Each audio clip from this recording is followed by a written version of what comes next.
This is the kingdom of the white lion, a 1,730-acre private wildlife sanctuary run by Kevin Richardson. It's home to some of Africa's most dangerous and rarest predators. Black leopards, hyenas, and lions. And this is one of the largest and most impressive prides in the park, the big kings.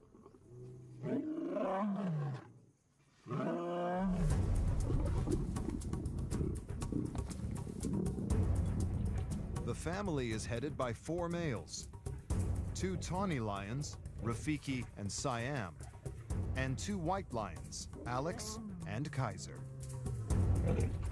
But they are growing restless. White lion Kaiser is challenging the other males for dominance. Kevin fears one of them might get injured, so he's stepping in as peacemaker. Little big boy. A little big boy. Down you go. Guy's just trying to sit on my shoulder. He's trying to break my back. As soon as he reached sexual maturity, everything changed. And he just became interested in one thing, and that was the woman. He's just taken it upon himself to be dominant over them all the time, and he gets extremely aggressive and unpredictable. And this results in extreme fighting between him and the other lions in this group. One lioness in particular is the object of Kaiser's affection, Ishka. The kingdom doesn't have the space or money for any new cubs, and so all the females are given contraceptive implants to prevent them from breeding. But with the females not coming into season, it means the males can no longer act out their instinct to mate. Kevin has noticed this sometimes makes them tense and frustrated. And with Kaiser's behavior worsening, Kevin needs to find him a new home. It's only a matter of time before we'll end up with someone or some lion being killed in this group, or exorbitant vet bills because a lion's got half its face hanging off. And that's the reason why we're going to have to move him on. 38 lions live at the kingdom, all of them bred in captivity. Among them, 7 rare white lions, identical to their tawny relatives, except for their coloring. But keeping so many big predators comes with a heavy price tag. To run a park of this nature, you are looking in the region of around about $15,000 to $20,000 a month. And that's just maintenance, anti-poaching patrols, staff, keeping the electric fences clean. You got your little magic pliers.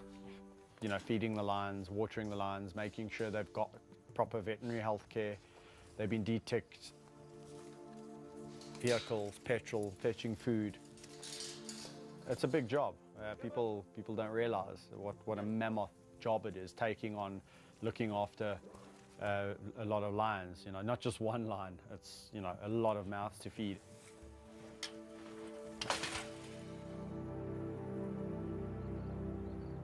Kevin helped set up the kingdom in 2005 to house the production of a fictional movie following the story of a white lion. He was in charge of looking after all the animals on set.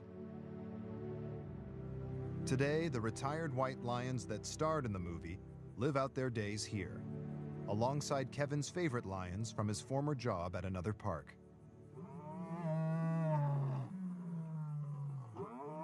The investor behind the movie also funds the kingdom. As Kevin deals with the daily challenges of meeting the needs of the animals, he now faces more pressure than ever. The private funding behind the sanctuary is running out, and the bills are piling up. There are troubled times ahead. Kevin urgently needs to find a way for the kingdom to become financially self-sufficient. There's a lot resting on the success of the film. If it's popular, It could provide enough funds to secure the kingdom's immediate future and buy time to find another way to fund the sanctuary. Bandit, you're heavy, my buddy. If the film, you know, for whatever reason now doesn't get out there, the consequences are that the park might have to shut down, and we might be having to find homes for 37 lions, 20-odd hyena, and the rest of the, you know, the animals that live here. Well, it would be all for naught, my life's work, if that happened. And yeah, I can't even begin to imagine that. So Kevin also has his own growing pride to worry about. Today, wife Mandy is taking their baby son Tyler to see the lions for the very first time. But for the family, the daily strain of running the kingdom is starting to take its toll. Behind the scenes, obviously running a park of this magnitude, and it's a constant worry for us, because if we don't find the income and keep things going, then what happens to the animals, which is obviously, Kevin, my #1 priority. And with a battle for supremacy developing in another pride, it's time for Kevin to step in again. Youngsters Tristan, Zippo, and Nash are starting to feel the wrath of their father's dominance. That ear is ringing.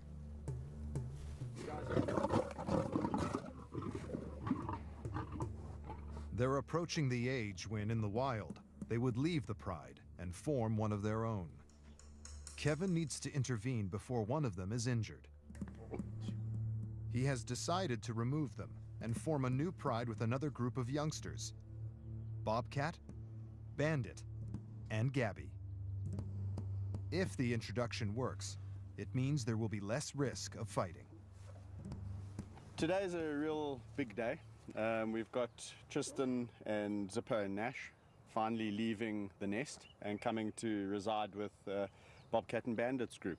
So it's a momentous day. We've been doing this over a couple of weeks now, and everything's looking good.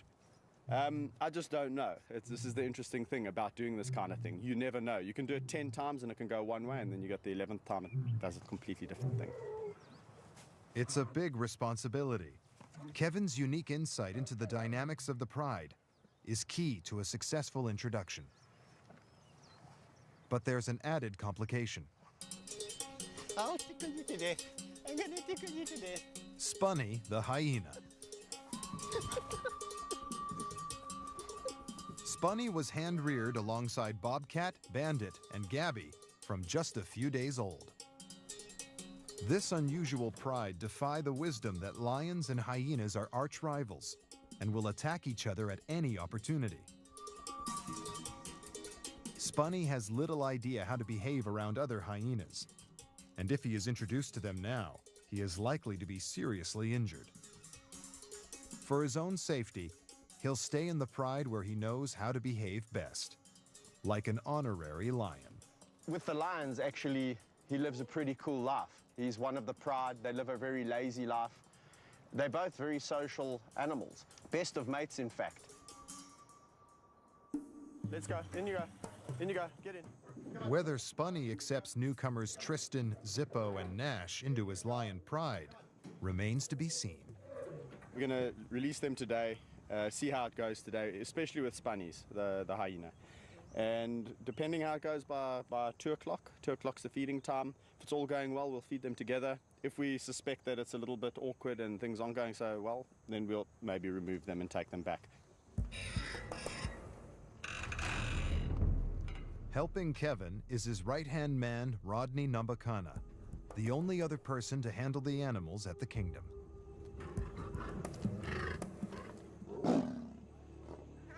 Young lions are notoriously unpredictable. As they sort out their new hierarchy, nervous tension can easily turn to aggression. When they fight like that, and I mean, it makes a lot of noise, and to a human being it seems very scary. But to lions with their thick skin and all of that, just a wah, wah, wah, wah, wah, they immediately are showing who's more dominant than the next. With one group deciding to lay low, for now, it's a stalemate. Bobcat, Bandit, and Gabby seize the chance to take sides with Kevin So at the moment, we're in a bit of a apartheid situation where we've got this group, including Spunnies. Spunnies is on the periphery, and myself, and the three newcomers, and it's segregation. But it's gone really well. I'm really happy about it. There's been a little bit of nose touching and that kind of interaction. No aggression from either side. The two groups soon banish their initial nerves and start to make friends. That's fantastic. As they settle, it's Spunny's turn to find his place in the pride and join in the fun. Hyena wins. But the new pride still has to pass the biggest test of all. It's time for them to share their first meal. And with excitement running high, no one knows how it will go.